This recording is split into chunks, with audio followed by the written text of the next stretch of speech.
Hello guys, मेरा नाम मानित मात्रावडिया है। नीट 2020 में मैंने AIR 10 सिक्योर किया है। Today I am on DKT to share my preparation strategy over the 2 years about how to prepare for NEET examination. So basically NEET examination consists of 180 questions and you are given 180 minutes. So 1 minute per question.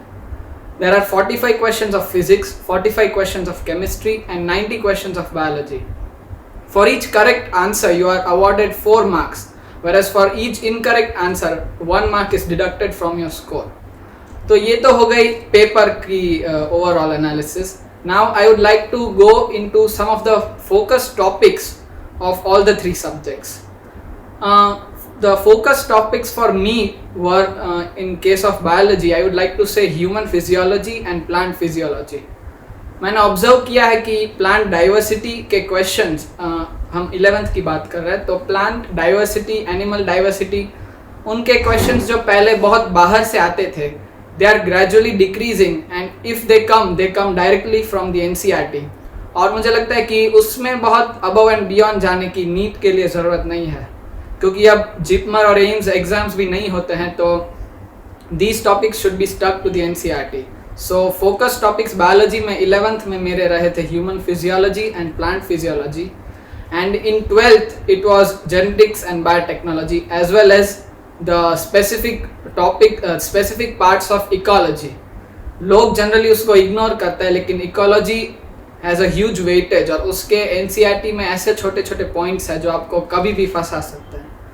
Then going into chemistry, मैंने ज़्यादा focus inorganic के topics के लिए किया था NEET में, क्योंकि वो पूरा फैक्ट बेस्ड आता है और physical and organic chemistry completely comes from the NCERT. So my focus topics were P block, SPDF blocks basically, and some specific topics like chemical bonding and coordination chemistry, which are very important for NEET. Going into physics, the focus areas for me were optics, including ray optics and wave optics. We need to go above and beyond in both of these topics, as well as see all the points that are written in the NCERT. And electrostatics, ये 2 topic, और 11th में SHM और rotational mechanics. These were the topics that took up most of my time, and I believe that in topics में extra edge अगर आपके पास है, then you can score very high score in any of the examination, खास करके अब NEET में. अब हम थोड़ा सब्जेक्ट वाइज एनालाइज करते हैं. So let us start with physics. Physics एक ऐसा टॉपिक है कि जो मिडल स्कोरर्स और लो स्कोरर्स है, they are generally very afraid of the subject as a whole, but I feel कि नीट में फिजिक्स इतना ज़्यादा ईजी आता है कि once you get a grip on physics you need to give more time to the factual portions of biology and chemistry. So physics पर grip पाना और उसके कंसेप्ट्स और न्यूमेरिकल्स में आपकी स्पीड और एक्यूरेसी का ऑप्टिमम लेवल पाना, that should be your priority for the larger part of your preparation. तो फिजिक्स में अगर हम टॉपिक वाइज डेप्थ में देखें 11th में, तो जैसे मैंने बताया कि रोटेशन मैकेनिक्स, जिसमें रिजिड बॉडी मोशन और सब कुछ आ जाता है, तो उसमें NCERT, लेकिन NCERT के बाहर का भी काफ़ी इंपॉर्टेंट है. जैसे जो भी टॉपिक्स मैं अभी बोलूँगा उसमें JEE मेंस टाइप के क्वेश्चन भी आपको आपकी फिंगर टिप्स पे होने चाहिए. You have rotation mechanics, SHM and waves. These are the topics from 11th, and from 12th the topics are, as I said, ray optics, wave optics, electrostatics as a whole. Some neglected topics of 12th I feel are magnetism and matter and modern physics. ये topics क्योंकि easy लगते हैं बच्चों को, तो वो थोड़ा ऊपर पढ़ लेते हैं, but you should dive deeper into the NCERT for theoretical topics like these. वो NCERT पे मैं बाद में आऊँगा, लेकिन अगर 12th के यही topics है जिस पे ज़्यादा फोकस करना चाहिए. So now let's come on to the books. तो फर्स्ट ऑफ ऑल NCERT पे थोड़ा हम डिस्कस करते हैं फिजिक्स में. NCERT is important in all the subjects for NEET as we already know, लेकिन मोस्ट अंडररेटेड एस्पेक्ट फिजिक्स में हम NCERT है, क्योंकि हम बायो में और केमिस्ट्री में तो काफ़ी अच्छे से पढ़ते हैं, लेकिन फिजिक्स में थोड़ा कम ध्यान देते हैं. पर्सनली मैंने भी NCERT शुरुआत में मैं कम पढ़ता था, लेकिन when school exams approached I put aside everything else and gave time solely to the theory of NCERT. I should not have shunned all numerical practice, लेकिन मैंने सिर्फ एनसीईआरटी पे ही तब पढ़ाई, थियरी फोकस की फिजिक्स में. And during boards preparation in February and March, once again I took up the 12th NCERT और बहुत अच्छे से लाइन टू लाइन पढ़ा, एग्जाम्पल्स देखे, पॉइंट्स टू पॉन्डर और समरी एंड एडिशनल क्वेश्चंस. ये ऐसे टॉपिक्स, ऐसे पॉइंट्स है कि एम्स के लिए तो बहुत इंपॉर्टेंट थे ही, खास करके असर्शन रीजन के लिए. But now since we no longer have to do this type of questions, फिर भी overview of the concept that is being said in the NCERT, आपको पॉइंट्स टू पॉन्डर और समरी भी देखनी चाहिए if you have time. If you are already scoring about 650, तो आपको points to ponder, additional questions वो तो देखना ही चाहिए. आई रिमेंबर नीट 2019 जो ओडिशा में हुआ था, उसमें भी एक एनसीईआरटी के एडिशनल क्वेश्चन से ही अच्छा क्वेश्चन आ गया था मॉडर्न फिजिक्स में. तो for high score, to achieve a very high score beyond 650, these are the small things that you need to remember. अब एनसीईआरटी में एग्जैक्टली कौन से टॉपिक्स पढ़ना है, तो 11th में फ्लूइड जो सेकेंड पार्ट है NCERT, second part of 11, that is very important. I read KTG, thermodynamics, fluid mechanics, solid और वो सभी टॉपिक्स, ग्रेविटेशन, वो सब मैंने अच्छे से एनसीईआरटी से पढ़े थे. और जैसे सॉलिड में जैसे वो ग्राफ आ गया था हुक्स लॉ वाला और इलास्टिसिटी का 2019 ओडिशा में, मतलब कोई भी छोटा पॉइंट वो उठाकर पूछ सकते हैं एनसीईआरटी में. तो 11th में you need to focus on the second NCERT of 11th. उसमें graphs, questions, examples, theory, KTG और वो सब भी बहुत ज़्यादा इंपॉर्टेंट है एनसीईआरटी से पढ़ना line to line. And 12th NCERT of physics, I think it outweighs the 11th NCERT, क्योंकि उससे इस साल भी 2-3 काफ़ी अच्छे सवाल आ गए थे. खास करके करंट इलेक्ट्रिसिटी से 2 अच्छे सवाल आ गए थे इस बार. फिर आपको तो मतलब 12th एनसीईआरटी में आपको current electricity, ray optics, wave optics, modern physics और सेमीकंडक्टर्स, ये टॉपिक्स अच्छे से फिंगर टिप्स पे होने चाहिए. जैसे एलईडी और वो सब पे बहुत बढ़िया सवाल वो पूछ सकते हैं. So you need to have every point, every small data even at your finger tips. If you do not remember it exactly, आपको इतना आइडिया होना चाहिए कि 4 ऑप्शन में से यू कैन एलिमिनेट कि क्या पूछ रहे हैं, तो ये 3 तो हो ही नहीं सकते. So this will be the answer. तो this time I think even last year and even this time I think physics NCERT was also a quite game changer, क्योंकि उससे 2-3 सवाल जो आए थे वो मोस्ट लोगों ने गलत भी किए हैं. तो and the best time to read the 12th NCERT is during the board, क्योंकि तब अगर आप कुछ और करेंगे तो आपका माइंड फिर से बोर्ड के टेंशन में होगा. बोर्ड का आप कर रहे हो तो you should think yes I am doing NCERT, वो नीट में बहुत हेल्प करेगी. और सही में आप एनसीईआरटी को प्लीज़ इग्नोर मत कीजिए. कई लोग, सर और सब ने मुझे सजेस्ट किया था कि एनसीईआरटी, जैसे कुछ मेरे क्लासमेट्स को भी एनसीईआरटी पढ़ने में लैंग्वेज समझ में नहीं आ रही थी, then they preferred HC Verma. But I personally understood NCERT well, मुझे मज़ा भी आता था पढ़ने में. तो मैंने HC वर्मा की थियरी नहीं पढ़ी थी, but I did questions from HC Verma कुछ सिलेक्ट टॉपिक्स के लिए, और उसके ऑब्जेक्टिव्स जो है, ऑब्जेक्टिव 1, ऑब्जेक्टिव 2, वो काफ़ी अच्छे हैं. तो when now since we are moving on to reference books, let us start with HC Verma as I said. तो उसमें मैंने सिलेक्ट टॉपिक्स किए थे, लेकिन it is overall a good book. Specially the objectives जो उसमें है, they make you think a lot. और उसके इतने अच्छे डिस्कशन आप अपने क्लासमेट्स के साथ कर सकते हो कि आपका कंसेप्ट बहुत ही फॉर्म हो जाए. मुझे याद है मैग्नेटिज्म, और उसमें इतने अच्छे उसमें ऑब्जेक्टिव्स थे कि उसमें पूरा ही कंसेप्ट इतना अच्छे से क्लियर हो गया कि फिर पढ़ने की ज़रूरत ही नहीं पड़ी. तो HC Verma is a nice book which I did. फिर मैंने DC पांडे की थी NEET version for 11th as well as the JEE version. 12th थोड़ा स्पीड में गया था, थोड़ा एनसीईआरटी पे ज़्यादा फोकस किया, इसलिए I could not do any other book except for HC Verma. लेकिन आई फाउंड कि DC पांडे में भी काफ़ी अच्छी ऑब्जेक्टिव प्रैक्टिस होती है. One more thing I believe कि जो 600+ या 650+ स्कोरर्स के लिए बहुत ज़्यादा इंपॉर्टेंट है, वो है JEE मेंस के question. I personally did almost 10-15 years के सारे AIEEE और JEE मेंस के क्वेश्चन फिजिक्स केमिस्ट्री में, एंड बहुत ज़्यादा फ़ायदा मुझे लगा कि उसका है नीट में. क्योंकि नीट में कभी कभी जो हमें लगता है टफ सवाल है, वो JEE में पहले आ चुके हैं, या तो वही सेम क्वेश्चन या फिर in a modified form. So if you are already scoring above 140-150 in physics in your mock tests, you should also shift your focus to JEE mains questions. IIT JEE की ज़रूरत मुझे नहीं लगी, मैंने कुछ किया था लेकिन I did not find that very beneficial. But JEE mains के क्वेश्चन काफ़ी मुझे बेनिफिशियल लगे. फिज़िक्स में जैसे टाइम की बात करें तो ड्यूरिंग पेपर की तो हम बाद में स्ट्रेटजी बात करेंगे, लेकिन डे टू डे में फ़िज़िक्स का मुझे बहुत इंपॉर्टेंट एक सेग्रीगेशन ये लगता है कि मैंने 2 फेजेस में फ़िज़िक्स का किया था.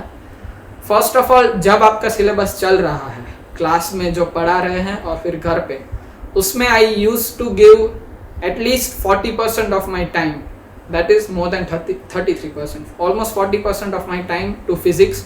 उसमें भी पहले I use to read notes, NCERT तो बाद में ही, पहले नोट्स, फिर जो कोचिंग का मटेरियल है वो सब, और फिर कभी फुर्सत मिले तो रेफरेंस बुक. लेकिन ये तो एसेंशियल है कि आप नोट्स पूरी रिवाइज कीजिए और कोचिंग के क्वेश्चंस कीजिए, क्योंकि उससे आपकी थियरी बेस बहुत स्ट्रांग हो जाएगा. Then you will start excelling at mock test. मतलब आपको फिजिक्स की थियरी को भी बहुत इंपॉर्टेंस देना चाहिए, और फिर एक बार थियरी हो जाए then don't look back again. Formulas भी याद हो जाए then don't look back again, then go directly into questions, module और वो सब कोचिंग की, and then the reference books. तो ड्यूरिंग 11th जब सिलेबस चल रहा था और ड्यूरिंग 12th जब सिलेबस चल रहा था, I use to do this 40% physics, उसमें भी न्यूमेरिकल. और न्यूमेरिकल भी you should do with timer at your house की, क्योंकि फिजिक्स में कभी ज़्यादा टाइम लग जाता है तो पता भी नहीं चलता. तो टाइमर के साथ घर पे न्यूमेरिकल्स कीजिए.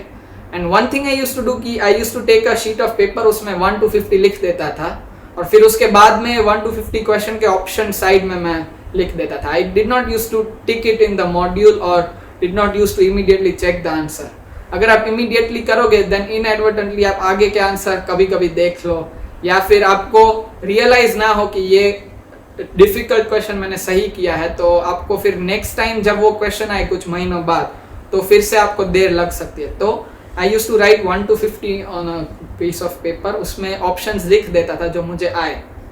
Then I use to put a star on the right side of the option of the question which I thought was very difficult or took much time, although it got solved. और फिर मैं all 50 questions को एक साथ टिक करता था, check करके answer की मैं, जिसमें स्टार था उसको मैं फिर से देखता था.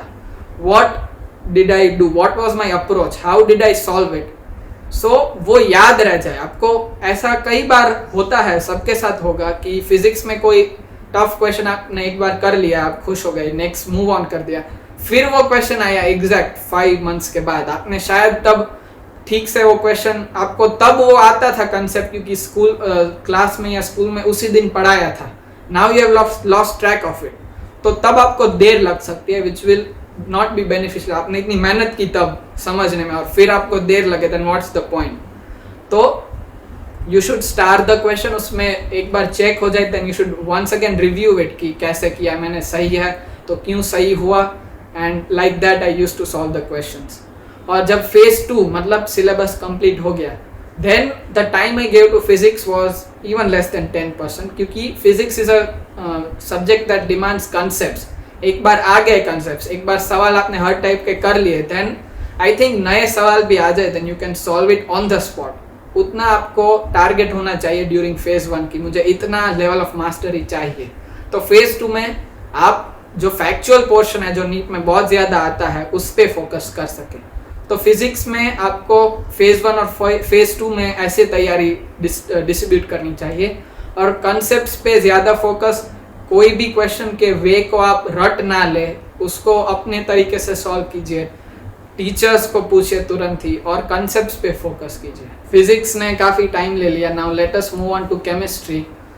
सो द 3 ब्रांचेस, उसमें फिजिकल का almost identical to physics, physical chemistry as all the points, उसमें जो भी तैयारी करनी है वो फिजिक्स वाला ही कॉपी करना है. और फ्रैंकली वो नीट में तो इतना ईजी आता है, फॉर्मूला ही पूछ लिए, कैलकुलेशन भी नहीं मांगे इस बार तो उसमें तो आप कोचिंग के मटेरियल और उसी पे स्टिक कीजिए. NCERT में अगर पढ़ना है तो सरफेस केमिस्ट्री और वो सब थोड़ा पढ़ लीजिए, इलेक्ट्रोकेमिस्ट्री और वो सब, बाकी उसमें कुछ खास करने की ज़रूरत नहीं है. The books I used in physical chemistry was, मैंने केमिस्ट्री एज अ होल के लिए MTG ऑब्जेक्टिव नीट के लिए बुक आती है, ऑब्जेक्टिव केमिस्ट्री MTG की वो, और GRB की बुक्स. केमिस्ट्री की, तो उसमें तीनों का एक ही साथ था, तो वही मैंने कर लिया था।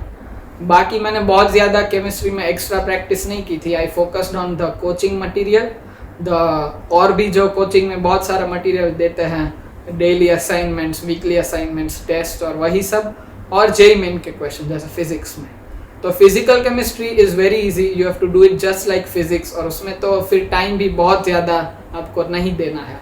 मुझे मेन फोकस इनऑर्गेनिक वे लगा था क्योंकि वो इतना ज़्यादा फैक्चुअल है कि मुझे तो बहुत पसंद भी नहीं आती थी, लेकिन because I got additional 5-6 months, 4-5 months, तो उसमें मैंने बहुत ज़्यादा टाइम दिया। Almost 40-50% of my time use to go to inorganic chemistry during those days. तो इनऑर्गेनिक केमिस्ट्री में आपको एनसीईआरटी के बाहर जाने की ज़रूरत ही नहीं है, except for coordination chemistry and chemical bonding. उस दोनों में, उन दोनों टॉपिक्स में you need to go beyond the NCERT. बाकी सब टॉपिक्स आपको हर पॉइंट को इतना अच्छे से याद रखना है, every use, biological importance, every small point, मतलब बॉक्सेस में पी ब्लॉक में यूजेस दिए हैं, और टेबल्स बहुत सारे दिए हैं एनसीईआरटी में, ग्राफ्स बहुत सारे दिए हैं पीरियोडिक टेबल में।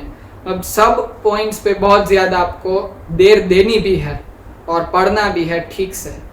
बोर्ड के वक्त मैंने बहुत पढ़ा था उसको, ड्यूरिंग प्रिपरेशन भी बहुत पढ़ा था, टेस्ट देने के पहले भी सैटरडे आधा दिन उसी में जाता था, और I think it is worth it, क्योंकि कुछ क्वेश्चंस जो फैक्चुअल आ जाते हैं वो unless you don't know the fact you can't do it. Another approach to it was going through questions, कि पहले क्वेश्चन करो, उसमें जो नहीं याद है वो आप चेक कर लो एनसीईआरटी से। कोई भी अप्रोच आप कर सकते हैं, but focus on NCERTs and don't go beyond that. Question practice भी थोड़ी बहुत इंपॉर्टेंट है, लेकिन most important is NCERT. Organic was my favourite aspect, और उसमें मैंने थोड़ा बियॉन्ड भी, जैसे रिएक्शन मैकेनिज्म और उस सब में काफ़ी अच्छे फ्लो से और एनसीईआरटी के काफ़ी बियॉन्ड और फ्लो ब्रेक करते हुए पढ़ा था। It was very useful in KVPY as well, और एम्स अगर होता है एग्जाम तो भी बहुत यूजफुल होता है। So in organic you need to go beyond the NCERT during the syllabus, during जब चल रहा है syllabus. Once syllabus is completed, during boards आप एनसीईआरटी पढ़ लीजिए ठीक से, उसमें फिजिकल प्रॉपर्टीज और यूजेस है वो सब याद कर लीजिए। And most importantly, do not forget polymers, biomolecules, chemistry in everyday life, practical organic chemistry and environmental chemistry. उन सब निगलेक्टेड टॉपिक्स को बहुत ज़्यादा टाइम देके नहीं पढ़ना है, लेकिन टाइम देना है ज़रूर, आधा संडे निकाल के या कुछ भी करके उसको लाइन टू लाइन आपको बाय हार्ट होना चाहिए। तो केमिस्ट्री में मेनली एनसीईआरटीज पे ही फोकस करना चाहिए। Moving on to biology, biology में एवरी एस्पिरेंट, सारे 16 लाख बच्चों को पता है कि कौन सी बुक पढ़नी है, फिर भी why are the differences. So the thing is, you need to read NCERT in a specific way. You have to devise your own way. आपको किस तरीके से NCERT पढ़ने में मज़ा आता है। I used to enjoy the NCERT for a while, फिर बोरिंग लगती है क्योंकि 2 बार पढ़ ली। Then what I used to do, उसमें मार्जिन में I used to frame my own questions. एक लाइन पढ़ी, मुझे बहुत अटपटी लगी, then I used to ask sir कि let's discuss this line, या ask my friend कि let's discuss this line। कुछ पैराग्राफ मुझे अजीब सा लगा, कुछ सीक्वेंस ऑफ जैसे मसल कॉन्ट्रैक्शन हो या फिर नाइट्रोजन फिक्सेशन में नोड्यूल फॉर्मेशन हो, उसमें जो सीक्वेंस एनसीईआरटी में डायग्राम के नीचे कुछ और दिया है, पैराग्राफ में थोड़ा कुछ डिफरेंट है, मतलब जो भी अजीब चीज़ें मुझे लगती थी वो मैं लिख लेता था साइड में या फिर कोई और अलग बुक में। I had kept black diary separately for biology. उसमें I use to write specific points कि मैंने NCERT I read 2 times। I realise after 1 year of 11th कि मैंने 2 बार पढ़ ली है, फिर भी कुछ पॉइंट्स याद नहीं रहते। Why is that? तो वही पॉइंट सारे मैंने ड्यूरिंग द वेकेशन वो डायरी में लिख लिए कि मुझे पता है कि यही पॉइंट्स मुझे नीट में अगर आएगा, मैंने 5 बार पढ़ी है एनसीईआरटी, फिर भी ये मैं गलत करूँगा। So you have to identify those points in the NCERT. बार बार पढ़ने से, हर लाइन पढ़ने से, हर डायग्राम एनालाइज करने, सिर्फ डायग्राम देख लिया नहीं, इस डायग्राम में क्यों ऐसा है, क्या उसके नीचे लिखा है, डायग्राम से क्या सवाल पूछ सकते हैं, वो सब देख के I use to frame my own questions, frame some specific points, अलग से डायरी रख ली। फिर टेस्ट के पहले 15-20 मिनट जैसे पेज फ्लिप कर लिए उस डायरी के, सब कुछ याद आ गया। तो you need to read NCERT in a way in which you find it enjoyable and find a way by yourself कि आपको हर पॉइंट याद हो एग्ज़ाम डे के पहले, क्योंकि 2 साल में आपने ठीक से सब पढ़ लिया, फिर भी सारा ही आपको एक ही दिन में रिकॉल करना है, तो वो कुछ पॉइंट्स आपको ही पता होंगे टेस्ट देने के बाद कि यही पॉइंट्स मुझे सताएंगे, तो आप वही पॉइंट्स अलग से लिख लीजिए। बात अगर आती है क्वेश्चन प्रैक्टिस की, then I used to refer to the book MTG NCERT at finger tips, और एक डॉक्टर अली करके बुक आती है, सर ने रेकमेंड की थी, तो उसमें कुछ स्पेसिफिक टॉपिक्स जो मैं अभी डिटेल करूँगा वो सब मैंने अच्छे से प्रैक्टिस कर ली क्वेश्चन की। और मेन तो वही है कि थियरी जो फेज़ 1 प्रिपरेशन है ड्यूरिंग क्लासेस, ड्यूरिंग स्कूल, तब मैंने फिर से बायो और केमिस्ट्री को थोड़ा कम टाइम दिया फिज़िक्स से, और फेज़ 2 में और लॉकडाउन में खास करके मैंने ज़्यादा फोकस बायो और केमिस्ट्री पे ही किया, और I think it yielded very nice in the examination, क्योंकि NCERT से अंदर काफ़ी डीप से 2-3 सवाल आए भी थे जो काफ़ी फ़ायदेमंद हुए। अगर टॉपिक्स देखें तो cell biology of 11th, human physiology, plant physiology, in 3 में you need to go beyond NCERT। आप कोचिंग के मॉड्यूल या फिर कोई भी मॉड्यूल या कोई भी रेफरेंस बुक जो आपको पसंद है, ट्रूमैन या कुछ भी, you should enjoy reading those things in 3 topic में। And apart from that plant diversity, animal diversity मैंने NCERT से ही किया था। मॉर्फोलॉजी और एनाटॉमी में बहुत लोग बहुत बार से ऊटपटांग क्वेश्चन कभी भी पूछ लेते हैं टेस्ट में भी, लेकिन उसमें NCERT में ही इनफ कंटेंट है कि वो आपको नीट में फंसा सके। तो आप बाहर का पढ़ने से अच्छा NCERT, जैसे एनाटॉमी में काफ़ी थिक वॉल्ड पैरेन्काइमा कहाँ है, थिन वॉल्ड पैरेन्काइमा कहाँ ज़्यादा इंटरसेल्युलर स्पेसेस है, इतने छोटे छोटे पॉइंट्स में वो फंसा सकता है ना, कि आपको इन 2 टॉपिक्स को भी NCERT से ही बहुत ज़्यादा अच्छे से पढ़ना चाहिए। ह्यूमन और प्लांट फिजियो में NCERT तो एज यूजुअल, लेकिन बाहर के भी पॉइंट्स, फोटोसिंथेसिस, रेस्पिरेशन, फिर डाइजेशन, सर्कुलेशन, न्यूरो एंडोक्राइन, वो सब में पढ़ने चाहिए। 12th में जेनेटिक्स बहुत अच्छे से बाहर से पढ़ ली थी, कोचिंग की नोट्स और कोचिंग का मटेरियल वही मैंने ज़्यादा इम्पोर्टेंस दिया, और एंड में फेज़ 2 में फिर से उस पर भी NCERT। और इकोलॉजी तो इतना ज़्यादा NCERT से वो पूछते हैं, कभी भी कुछ भी पूछ सकते हैं NCERT से, कि वो भी आपको आपको पेज पे याद होना चाहिए कि कहाँ क्या लिखा है। इकोलॉजी तो इतना पढ़ना है आपको अच्छे से। और फिर जैसे कुछ है, प्लांट ब्रीडिंग है, माइक्रोब्स इन ह्यूमन वेलफेयर है, और डोमेस्टिकेशन ऑफ एनिमल्स है, और बायोटेक 2 है, वो सब काफ़ी फैक्चुअल है, तो वो आपको बार बार रिवाइज करना होगा। जैसे इकोलॉजी 3 है, तो वो या तो आप अलग से, मैंने इकोलॉजी 3 के डेटा, फिर प्लांट ब्रीडिंग के डेटा सब अलग से लिख रखे थे, तो वो मैं कभी भी कुछ मन नहीं कर रहा तो वो पढ़ लेता था। That data you should have at your finger tips before the day of NEET, वरना आपने इतना पढ़ा और तब याद नहीं आया तो दैट इज़ फ्यूटाइल। तो बायोलॉजी में you need to devise your own way how to read the NCERT। आप क्वेश्चंस भी NCERT बेस्ड कीजिए।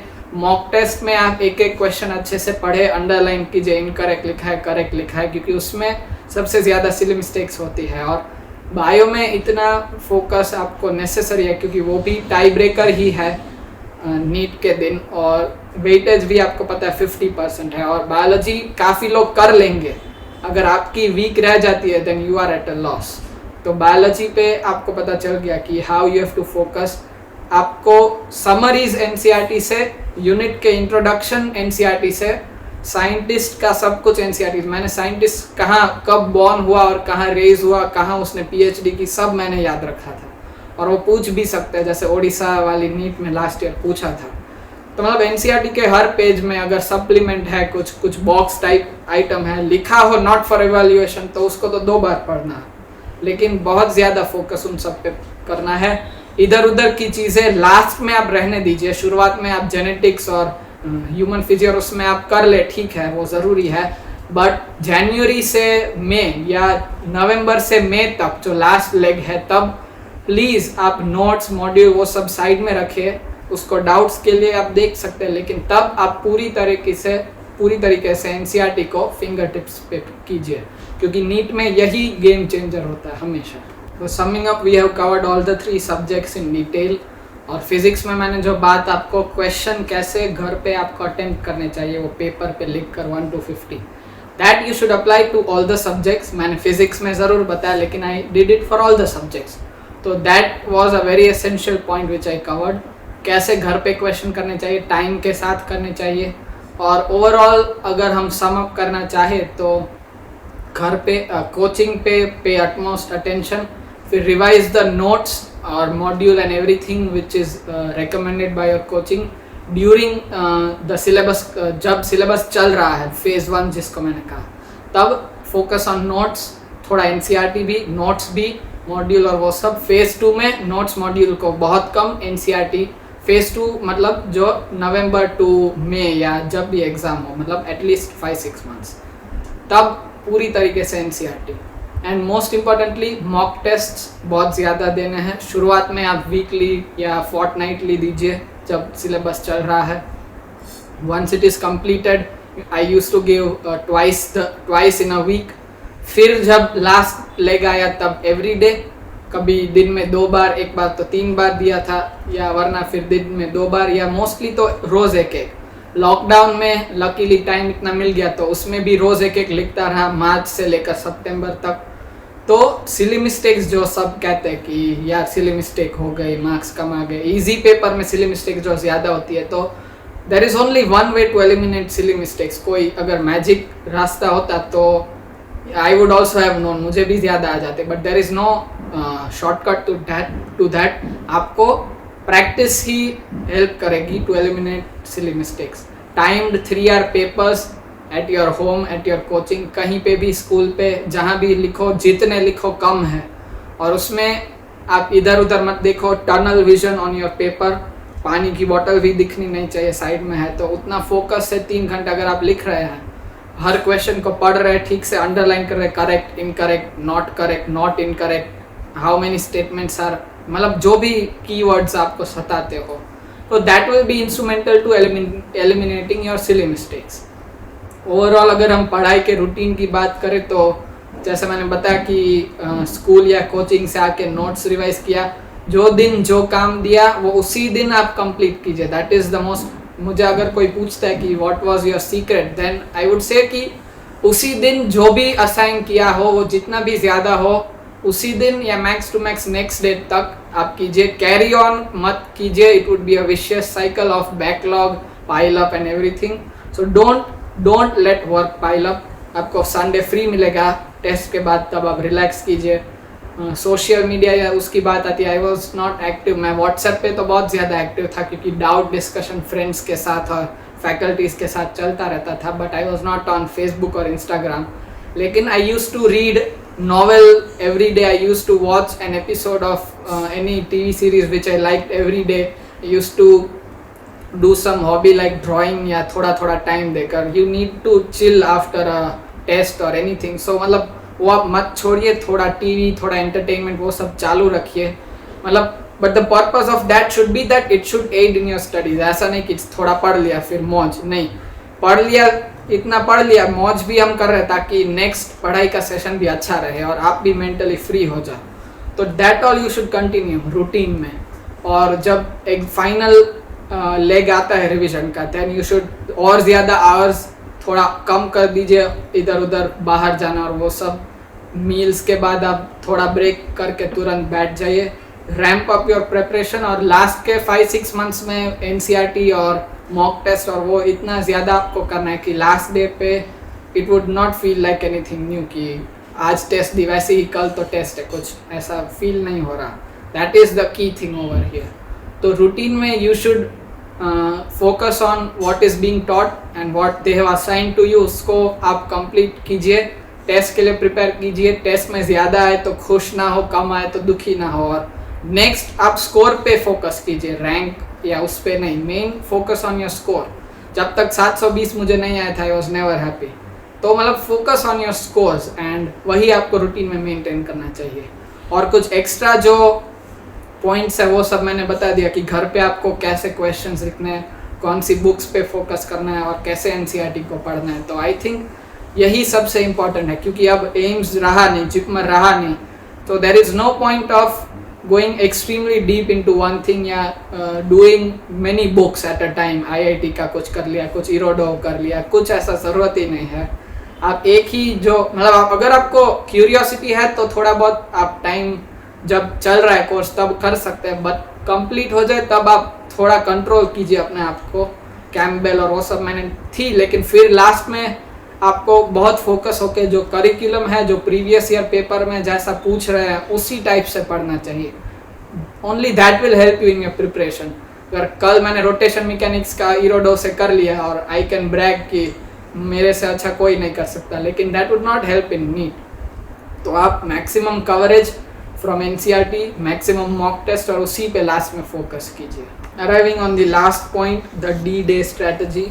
उसमें जैसे मेरा अटेंशन स्टाइल पहले से ही बायोलॉजी, फिज़िक्स, फिर केमिस्ट्री रहा है, क्योंकि फिज़िक्स में जितना हो पाए 1 घंटे में वो कर लेता था, फिर केमिस्ट्री आधे घंटे में ख़त्म करके फिज़िक्स में जो रह गया वही, और बायो में use to give a good 45 minutes, क्योंकि मुझे वो सिली मिस्टेक से बचने के लिए ज़्यादा टाइम लगता था. You should have your own unique strategy. और ड्यूरिंग एग्ज़ाम डे आप उसके पहले के एक दिन पूरा चिल कीजिए, रिलैक्स कीजिए, फैमिली टाइम और टीवी देखिए, जो भी आपको पसंद है, ताकि आप पूरी तरह से रिलैक्स हो जाए. और D-Day जब है ड्यूरिंग द एग्ज़ाम डे, तब तो बस सब जो कहते हैं घर वाले वही सब, इतना खाओ, इतना पियो, और उसी सब पे जो समाज कहे वही करना चाहिए. एंड देन जस्ट रिलैक्स कि now you can do nothing. Now अब क्या उखाड़ लेंगे घर बैठे 2 घंटे में एग्ज़ाम के पहले, कि सब आपने कर लिया है और 2 साल की मेहनत तो कहीं जाने नहीं वाली है. तो फिर एग्ज़ाम जब आए then treat it like any other mock test. ऐसा नहीं कि नीट है, हर क्वेश्चन को 3 बार देखो तो छूट जाएगा ना पेपर. जैसे आप मॉक टेस्ट में कर रहे हो वही आप कीजिए, ख़त्म हो जाएगा आराम से. OMR फिलिंग की strategy, you would have devise your own strategy during the 2 years. मैंने सब्जेक्ट वाइज में करता था, बायो के बाद पूरी OMR भर ली, उसकी फिजिक्स के बाद भर ली. And I used to leave 10, 15, 20 questions during the first round. फिर लास्ट के हाफ एन आवर 45 मिनट्स में वही क्वेश्चन फिर से दूसरी बार देखा, ठीक से डेप्थ में किया.